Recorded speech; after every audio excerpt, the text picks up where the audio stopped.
Every week, the government, through the Central Bank of Kenya, issues tenders seeking for investors to lend it money through the treasury bills and bonds it issues. But the bulk of the billions of shillings that the government borrows domestically comes from commercial banks, with the latest central bank numbers showing that banks lend 53% of the money that the government borrows locally, followed by pension funds at 24%. Individual investors rank last on the list at 9%. It is against that backdrop that Mukurwe in a Member of Parliament Kabando is seeking to amend Section 45 of the Central Bank of Kenya Act to net in more individual investors in the business of lending to the government.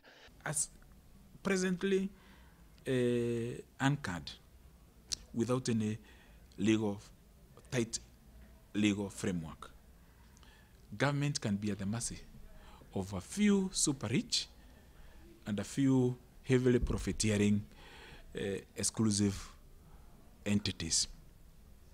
That is not good for the country. The amendment bill aims to enable the public to invest in government securities through electronic media and lower the minimum amounts that one can lend to the government. This is especially in light of the fact that the mobile money revolution has proven to be a potent means through which funds can be mobilized even from low-income earners that are outside the formal financial system. At present, one requires at least 50,000 shillings to invest in a treasury bond and a minimum of 100,000 shillings to invest in a treasury bill. According to Kabando, the introduction of an automated system of conducting auctions to buy government securities will assist the government reduce its cost of borrowing, thereby pushing down interest rates. And if we can create legal instruments that will facilitate competitiveness and that will compel commercial banks to reconsider